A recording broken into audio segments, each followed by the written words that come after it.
Hello and welcome everybody to part 2 of Saturday's broadcast. I am Anaris. It is Saturday, October 16th, 2010, and for the Starcraft match today we have RoXKISPomi, I guess how you pronounce it. Anyways, Pomi versus DuckloadRa. So you can see that Pomi is spawning right here, and Duckload right here.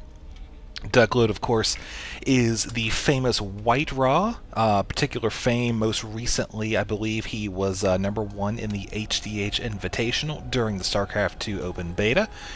And we have Pomi, who also goes by Pomodore, although I think he just goes by Pomi now because of the name shortening of Battle.net. And, whoa! We got a proxy pylon here right at the ramp, and I don't think Pomi can actually see it. No, he cannot. So I don't think he'll be able to see it either when this pylon is complete. No, just barely out of range. So very good placement by White Ra as we are off to a crazy start, who is now building his gateway in Pomi's base. Since they're both Protoss, I can kind of see, or maybe DuckloadRa might be confused and thinking he's building in his own base. But this is absolutely crazy. This is one of the reasons why I love White Ra so much. Stuff like this, it just entertains the hell out of me. So anyways, you've got these three probes down here trying to take out this pylon, except White Ra built another pylon up here at the top. So they're going to take this out, but it's not going to do any good. And actually, I don't even know. Well, they should take it out. But really, I mean, he's having to take 3 probes off. You can see that you can see the little dent in the economy. Tiny bit. But, you know, if DuckloadRa really invests all of his money into this, which he's probably going to have to in order to make it work, he's probably going to have to cut back on the probes a little bit, and you'll start to see his economy falter. Tiny bit. But we'll have to see as both players are chrono boosting out their zealots. You can see that DuckloadRa's zealot did come out first. I'm just going to call him White Ra. DuckloadRa is really annoying to pronounce, so when you're in the heat of battle, as another zealot comes in, the chase is on as White Ra's zealot runs through the mineral field and runs back towards his base where another zealot is being chrono boosted out. However, he is supply blocked right now, so he needs to get another pylon down as soon as possible, or else this is going to go nowhere super fast, especially since he's only producing from 1 gateway, whereas Pomi has 2 that he's producing out of right now. There goes 1 zealot right now. You can see the chase is still on. There is still 1 for each player. However, White Ra's zealot here is about to die. You can see that it has very low hit points, 24. It is still in the game though, and it is kiting around that other zealot. So taking that one out of the game, you can see that Pomi does have a zealot here attacking White Ra's pylon, and there is another one chasing the zealot right here. So the chase is still on. Meanwhile, in the base, White Ra is realizing this really isn't going to work out too well. So he is starting to build. He doesn't have any gas. You can still see the income that actually this has had a good effect on Pomi's income, but I don't think it's really going to be enough considering the sacrifice made. The pylon is done now. The chrono boost is wore off, and you can see there is a zealot stock at about 33% there, as the gas does go down first for Pomi. Probably see one from White Ra in the near future, as he is retreating down into his base. With White Ra does have this 1 zealot up here keeping an eye on what's going on, as well as this gateway, so White Ra will know when units are going to leave his base, what is going to be built. You know, if nothing else, it's a glorified scout, so that'll stay there in the present time. Meanwhile, taking a look up here at his base, you can see that a forge went down, as well as a cannon, so he is definitely going to have to play on the defensive for a while if he wants to stay in this game, as that was a huge investment of money there at the very beginning of the game.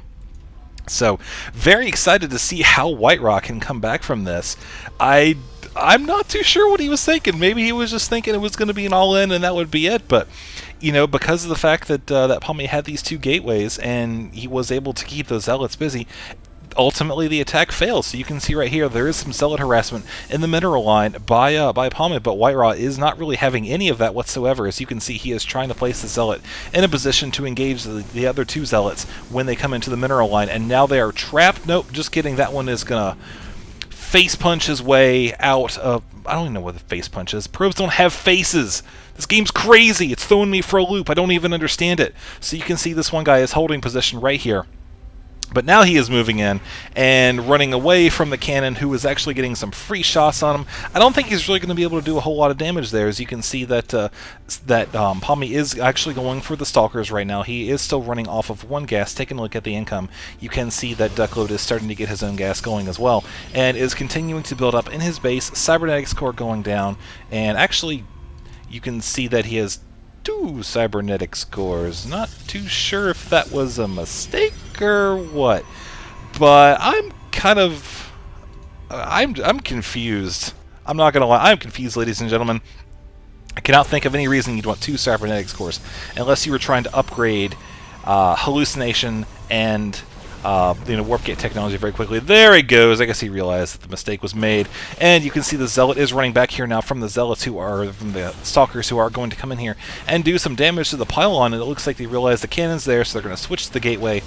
And, Whiterod knows that he's not really going to be able to do a whole bunch about this at the present time. He is currently boosting out some Stalkers, but he is effectively working off of one gateway right now. Warp gate technology is still being researched, so here comes the second gateway right now. This might provide a little bit of relief, help him get back into the game, but the problem is he's going to have to keep it alive, and I don't think he's going to be able to do that with one Stalker. Sure, he can delay the attack a little bit, but there is enough DPS going out here that it's going to take down the gateway very soon. He is trying to currently boost it out, but no, it is gone, and now Whiterod is down to 2 gateways. Meanwhile, taking a look at the base real quick here, you can see that Pomi is running off of soon-to-be 3 gateways, and he does have the Twilight Council up, so it's very likely we will see Pomi transition into Blink technology, considering he already has a considerable amount of money invested in these Stalkers so far. As Whiterod tries to kite Pomi away from his base by running his units down, Pomi didn't buy it. He moved right back up, and now he's trying to kite around that Zealot while avoiding the damage from the Stalkers. You can see now that there is some definite micro going on here from both of the players. However, at this point, I think Pomi realizes that it's a lost cause, so he is just going to let that go, and that's going to be it. So, taking a look here at the base, you can see that this one gateway is going to go down. I'm not too sure if he's going to cancel that. I don't think he canceled that at the last second, but whatever, that's okay, because this this gateway is warping in right now. Let's actually take a look at the units lost. You can see that as a result of that, really both players are about even. Of course, Duckload losing just a couple less. That I think that was actually attributed to the good micromanagement, the good delay tactics. Really made the counterattack do a lot less damage than it really could have. So taking a look at the production tab, you can actually see there's a robotics facility. We've got ground weapons 1. We've also got the blink tech for Pomi here, as he is getting ready to move out with his Stalkers here, who don't quite have the blink tech yet. I think that's going to be done pretty soon. Yep, sure enough, there it is. And you can see that there are still 3 gateways running here, so he is going to try to get some pressure. He's really going to have to press and to make this the fact that Whiterod is on the defensive to his advantage, because you can see that we do have Immortals being chrono boosted now. However, Whiterod does have the defensible position. He has the high ground, so he was able to push off that attack fairly quickly. So at this point, Pomi does have a couple options. He could try to get Blink Tech with an Observer come into the back of the base. He could possibly do a drop. We'll just have to see what happens, as you can see that Pomi is expanding down to his natural right now. He is also throwing down 2 more gateways in his base, as well as another pylon, so he's going to try to put pressure on with these early tier units. We may see him expand into maybe some high Templar usage. We may see some sentries, maybe some more, maybe some charged zealots, because you can see that that Whiterod is definitely going for the Immortals. So some charge lots would make this kind of interesting, depending on how heavy that actually Whiterod invests into these Immortals. So you can see there is getting ready to be another engagement, as Whiterod does have this pylon here, which is giving him vision, allowing him to see the attack shortly before it comes. However, Pomi was able to blink out very quick before really sustaining any heavy losses. This one Stalker here, of course, coming very close to death.